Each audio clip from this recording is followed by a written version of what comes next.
दीवार सी ये कौन भला खींचता है, और हम भी अथर ये तमाशा सा खड़े देखते हैं, कौन किस दर्जा यहाँ कर बे अना खींचता है। अब मेरी दरखास्त है कि अगर कोई सवाल हो तो वो आप।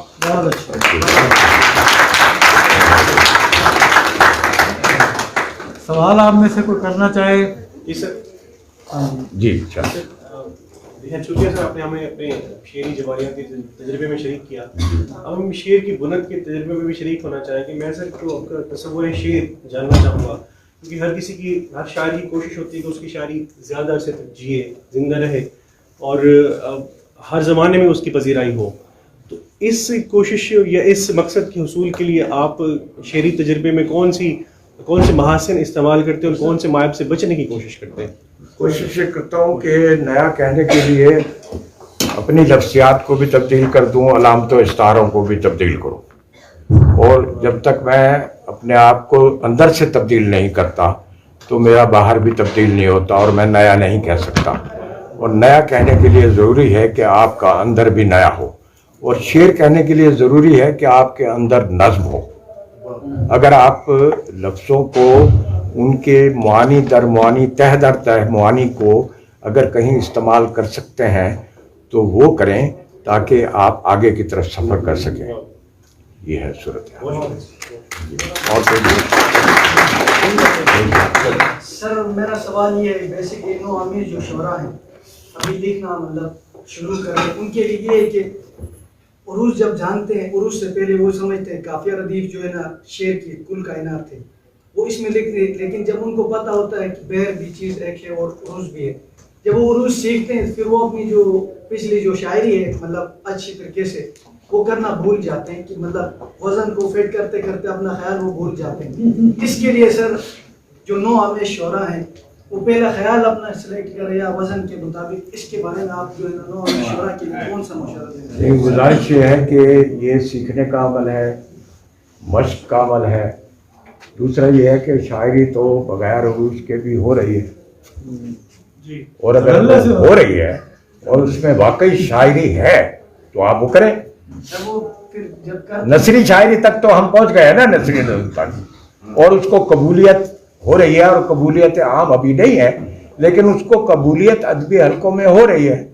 आप नज़्म की तरफ आ जाए, अगर उरूज का मसला है तो नसरी नज़्म की तरफ आ जाए। लेकिन नसरी नज़्म का ये अलमिया है कि उसकी हर लाइन पोइटिक रखना वो बड़ा मसला है। अगर उसकी हर लाइन पोइटिक होगी तो नसरी नज़्म जो है वो कामयाब होगी और अपना इजहार भरपूर तरीके से कर सकेगी। तो उरूज की तो कोई ज़रूरत नहीं है, लेकिन उरूज तो आप यानी अगर गुनगुना लें तो उस रिदम में आ जाएगा वो मिसरा। रदीफ काफिया तो मजबूरी है गज़ल की, ये गज़ल की मजबूरी है कि एक बैर है, एक रदीफ है, एक काफिया है, औज़ान है। ये गज़ल का मसला है, नज़्म का ये मसला नहीं है। अगर आप आज़ाद नज़्म पे जाएंगे तो वहाँ एक रुकन जो है वो काम कर रहा होगा, मुसलसल एक रुकन काम कर रहा होगा, है जी। तो इसी तरह अगर आप देखते हैं कि आप उसमें भी काम नहीं कर सकते कि और आपके अंदर कोई शायर है, वाकई कोई शायर आपके अंदर मौजूद है, तो उसको इजहार के लिए खुला छोड़े उसको और नसरी नज़्म की तरफ आ जाए, कोई मसला नहीं है जी। सर एक मेरा सवाल। जी भैया, बहुत शुक्रिया सर, आपने चार जी। सर मेरा सवाल ये है कि सर लियाकत साहब अभी कह रहे थे कि नज़्म से पहले आपकी शायरी में औरत का जिक्र नहीं था जी, तो उस हवाले से क्या आप कहेंगे? बात यह है कि मैं जिस तरह मेरे साथ मेरे बचपन में जिस तरह मैं देख रहा था, जिस तरह आम लोगों का, गरीब लोगों का इस्तेहसाल हो रहा है, तो मेरा लबो लहजा जो है वो तल्ख हो गया और मेरे लबो लहजे में जो है एहतजाज और मज़ाहमत दर आई।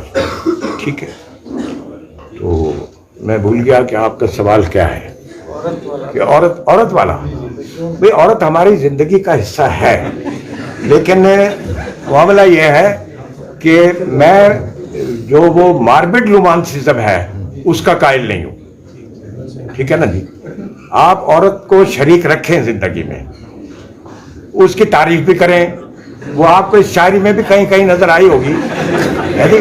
ये जो पूछ रहा था जो आपने शेर व शायरी सुनाई हाँ। शेर व शायरी हाँ जी जो आपने शेर व शायरी सुनाई उसमें जिक्र था, हाँ, ठीक है सर, लेकिन पहले नहीं था, पहले नहीं था। इसलिए कि मैं एक जंग लड़ रहा था। हाँ। मैं उस आयत में, जिस आयत में, देखिए बेटा, मैंने 2 मार्शल्लाह अपने शऊर के साथ देखे हैं। एक मार्शल्लाह अयूब खान का, दूसरा मार्शल्लाह जनरल ज़िया का। जबर और इस्तेहसाल की जिस फिजा में, जो कि मैंने पहले अर्ज किया कि न सिर्फ बाहर मेरे साथ ये होता रहा, बल्कि मेरे अंदर भी ये होता रहा, मेरे घर में भी ये होता रहा कि मुझे जबर और इस्तेहसाल का सामना रहा। उस जबर और इस्तेहसाल के सामने में जब मकसद है कि आपको तकलीफ होगी तो आप चीखेंगे ना, आपको तकलीफ होगी तो आपकी कराह निकलेगी ना। तो वो मैं उस कैफियत में था, मैं उस, अच्छा, फिर सारा का सारा वो पहला मजमूआ जो है वो इस्तिफामिया है, सवाल करता हुआ है कि ये क्या है और ये क्यों है और ये क्या क्या हो रहा है, ये इस तरह का सारा है। वो अभी आपकी नजर से गुजरेगा तो फिर आप उसको देख पाएंगे। बहुत मेहरबानी आपको। लास्ट क्वेश्चन बताइए। सर सबसे पहले तो आपका शुक्रिया सर, और उसके बाद सर आजकल का जो मसला है, जैसे उन्होंने सवाल किया कि सर आपकी जो शायरी में है वो औरत नहीं है, इकबाल की शायरी में भी नहीं है यार, मुझसे तो कुछ नहीं कहते आप। आप इकबाल की शायरी में ढूंढ के दिखाओ।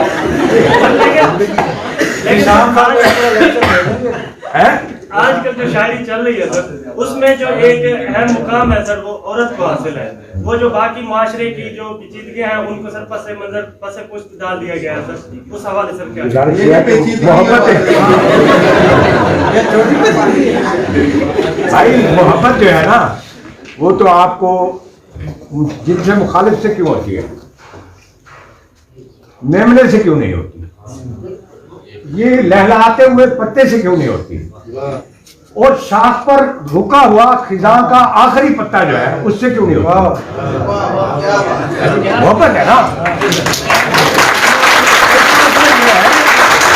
आप औरत से मोहब्बत करते हैं, फिर उसके हुसूल की कोशिश करते हैं, फिर उसको अपनी मलकियत बनाते हैं।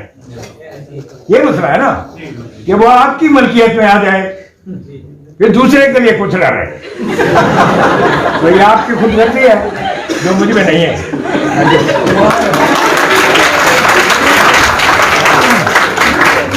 बहुत शुक्रिया अल्लाह मुमताज़ अतर और सब मेहमानों का, और खसूसी तौर पे हमारे तालिब इल्मों का जिन्होंने इतने वक्त में यहाँ एक सब्र के साथ ये वक्त गुजारा और शायरी भी सुनी, सर्दी को भी इंजॉय किया, मुख्तलिफ वाक़यात भी सुने।